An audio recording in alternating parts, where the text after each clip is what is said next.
piloting the number 6 Ford Mustang for us full season next year. And we're absolutely thrilled to bring a driver of Ryan's caliber into our organization.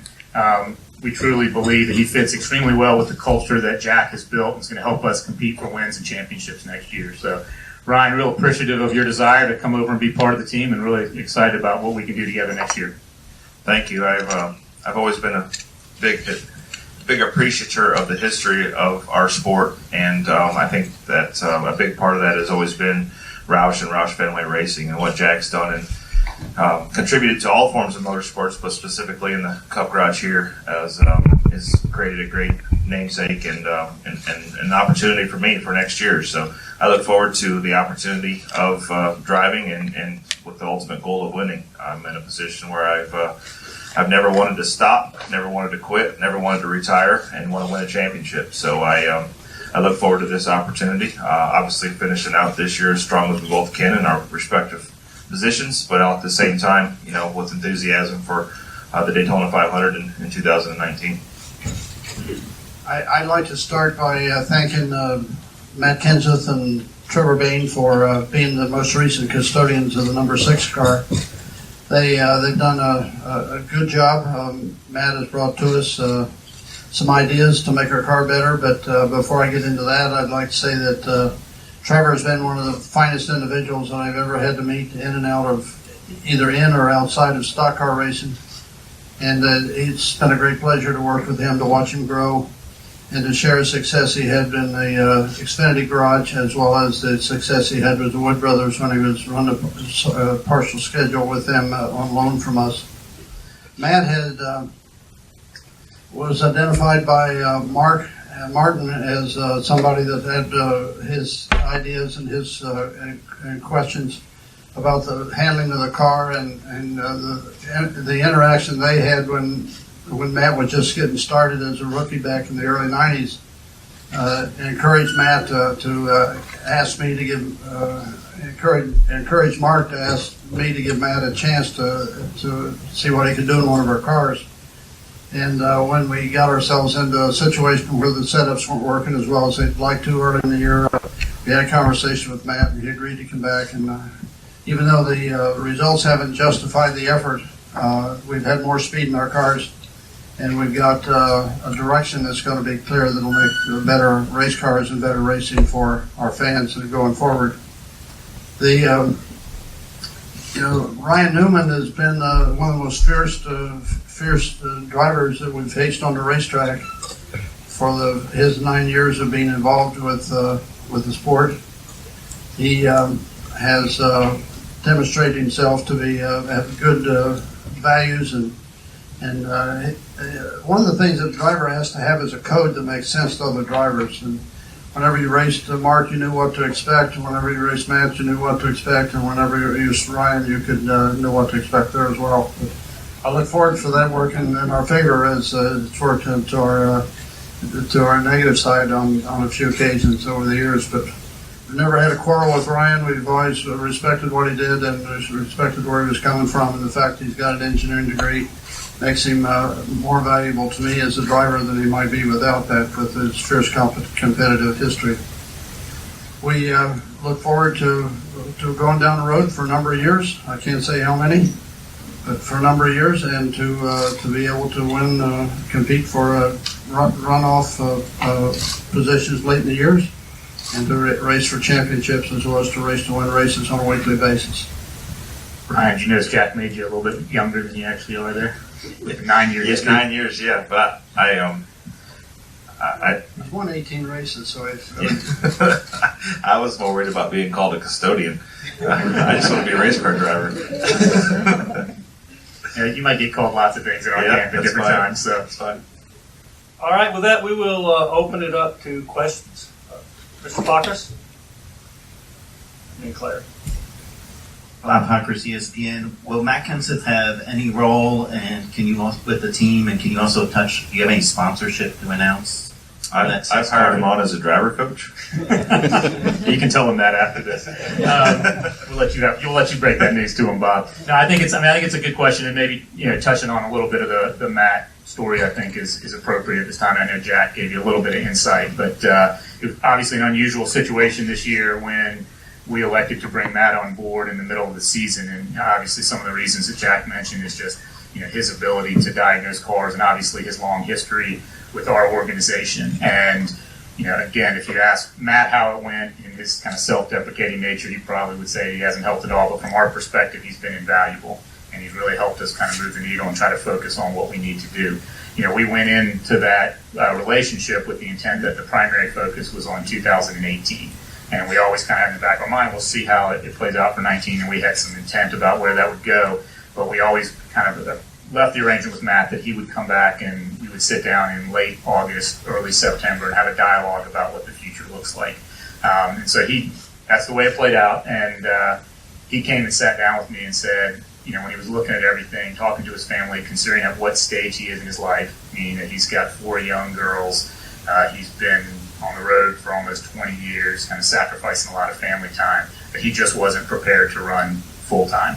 And we talked a lot about that, and he said he owed it to his family. And so we obviously respect his decision, and even through this process, even though this has only really ramped up in the last 5 to 10 days, he's been helpful in trying to guide us on direction to go for 2019 with drivers and other things. And what our hope is right now is that we'll sit down and have a dialogue and figure out what role he may have with Roush Fenway going forward.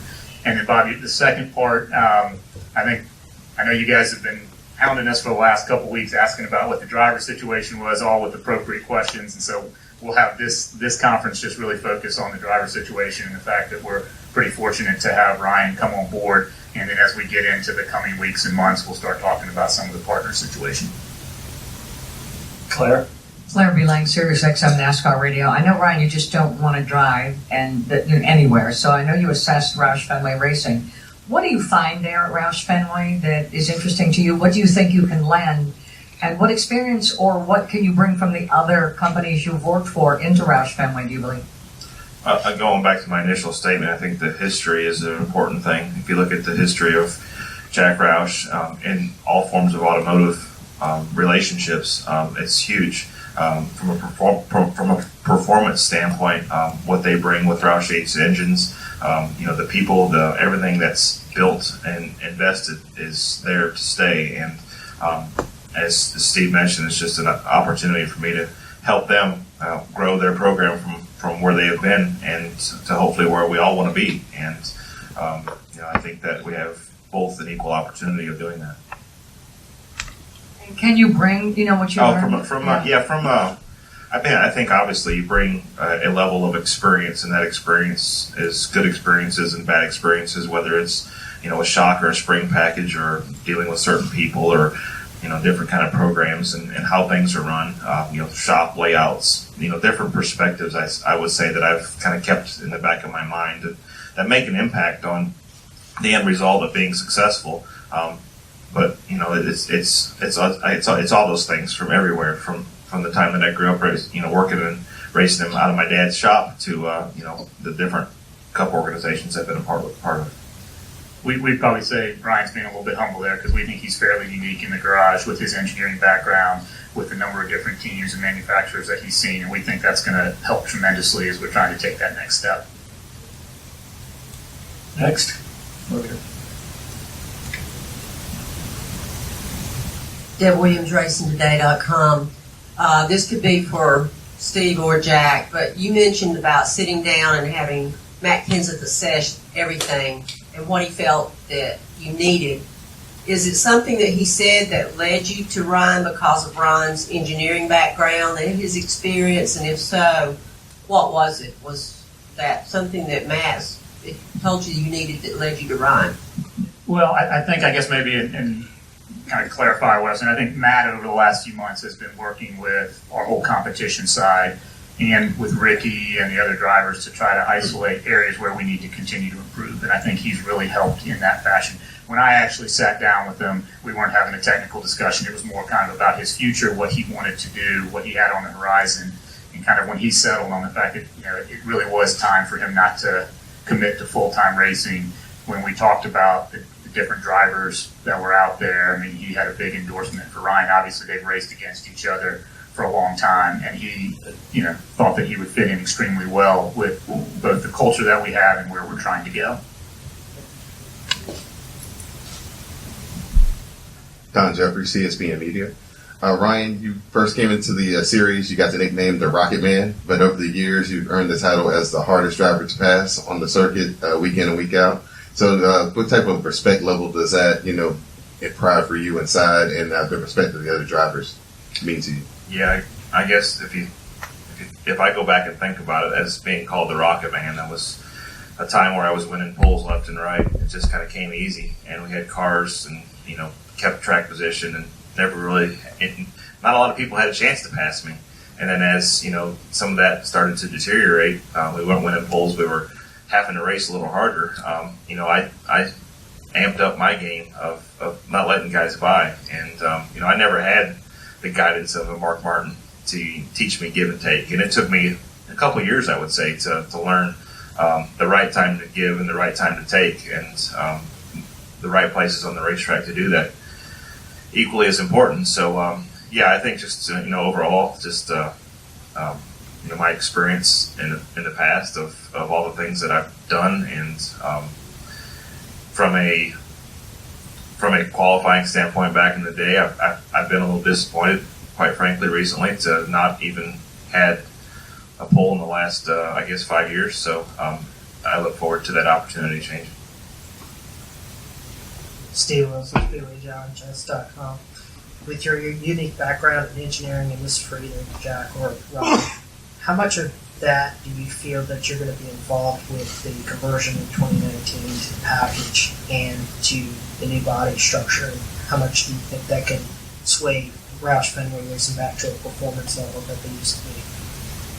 Yeah, I think from an engineering standpoint, if you look at the way technology has affected our sport and our lives, our everyday lives, computers are driving pretty much everything, not just in the media center here, but in the garage, and that is even more important now with the lack of testing, which I commend NASCAR on, for us to be able to spend time with our families and do the homework on a computer through simulators and through simulation to make a difference. So I think from an engineering standpoint, having a lot of experience with different packages over the last 18 years of my Cup career, and the knowledge of the engineers at Roush Fenway in conjunction with Ford as well, to be able to work through the most important race of the season, and the Daytona 500 being the first one, but then the typical cookie cutter racetracks that happen shortly after that are equally as important to winning the championship. Anyone else? Sure. Go ahead and start with Bob and work to that. Bob Parker, ESPN. Ryan, when I talked to you last week, I was asking about some teams. You said, the 78, at one point wasn't doing great and built up. What do you see in this organization and the 6 car that makes you confident you can be part of the answer to their struggles? Teamwork, putting the right people in place. They're willing to listen and make the right decisions collectively, and that's everybody puts that effort forward. It's just a matter of how well you do it. With respect to the 78, I think everybody in this room knew that they had their challenges. Being a Colorado-based team, starting out so individually, not aligning themselves with people to start with. They chose a very steep uphill battle, and they succeeded in doing that. But nobody has any kind of guarantee on how long that's going to last. I mean, you look at the history of our sport. The Hall of Famers, the Bobby Allisons, Darrell Waltrips, they've owned teams. Dale Earnhardt even, and they didn't make it. So Jack Roush and Roush Racing, Roush Fenway Racing has proven to be a staple from a car and engine standpoint, and I don't see any of that changing. That's why it was an easy decision. Dustin Long, NBC Sports, for Steve or Jack, is how do you feel like that this organization has performed this year? Obviously not in the playoffs, so based on that, it would be easy to say that failure is the right word. How would you say that, and how would you look at, are there things that have gone well for you guys that you feel like you're making progress for? We've been on a path of constant improvement. We were improving and changing our cars in ways that that have had some benefit before Matt got involved. But Matt brought with us to us a sense of what was happening on all four corners of the car, and he sat in the car initially, and he said it didn't feel right, and he identified the issues he had with what was happening at the front of the car and the back of the car, and there were questions that were on the list of things that we were going to explore that we hadn't prioritized, that we prioritized as a result of his suggestion, and that's manifested ourselves in having extremely competitive cars at Bristol and at Indy. Indy is one of the places that we haven't won yet, that Ryan has won at, and I'm anxious to share in his knowledge of that as well. But we had arguably one of the fastest cars, if not the fastest two cars for a two-car team at Indy. We managed to break a valve spring on one and to have a jack failure or misstep of the jack on the other that cost us a chance to win. But the wins are just around the corner. The cars are much improved, and I expect them to be more improved when Ryan has his criticism and his constructive suggestions to what we can do as we get into next year.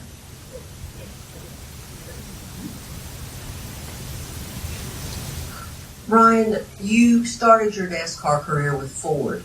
What changes, or if any, or what made you want to or feel comfortable about coming back to Ford? I had success in a Ford. It was a good start to my career, both from a back in the day Busch side, even an ARCA side, and as well as the Cup side when we got the ball rolling. And at that point I was with Penske, and Penske made the decision to move to Dodge. And I've minded everywhere but I guess Toyota in my career, and I never had an issue at all with Ford. We were always competitive. Back in the day yourself, we had really strong horsepower. So, there's really two things that are extremely important. A lot of things that are important, but two things that are extremely important in what we do, and that's horsepower and downforce. So, that makes it a little bit easier. And for me, from my standpoint, it's about people. Ford has proven this year, if you look at the results, to have the right people in the right places to be successful. And, the win column says that. Dustin Albino front stretch. Either for Jack or Steve, what was the decision process like in going with a veteran driver compared to maybe a younger driver? I think we were in a fortunate situation that because some of the rumor mill had started early, even before Matt had even talked to us and made any decision, that we were approached by a number of drivers. And so I think that was flattering. But for us, kind of the clear-cut favorite and was Ryan, and we're really glad that when you look at his options, he decided this was the right match. And I think at this point, where we look at where we are as far as development process, as Jack mentioned, we've had a lot of speed at racetracks, and I think we just felt like Ryan was the right person to come in and perform immediately. If you look at his track record, it's as good as anyone out there. And we also just felt like he could also help us take that next step based on his experience and his background. Second team's already kicking tires.net. Ryan, you still have about 9 races here with RCR at the end of the season. How do you feel that this may affect the rest of the year? And really for Richard, how special would it be for you if you're able to get one more win for him this year? Well, there's not a person in this garage, at least a deserving person in this garage, who doesn't want to go out there and win the race tonight. So my job is to go out there and do everything I can to the best of my ability. And I stand by my team this year. Obviously contracted to them, but they're friends of mine, and the opportunity was there to move and do something different next year. So there's two separate timelines, and I look forward to tonight. We have a good race car and the opportunity for the rest of the season to try to get back to victory lane. That's as important to me as it is many people on our team. Anybody else?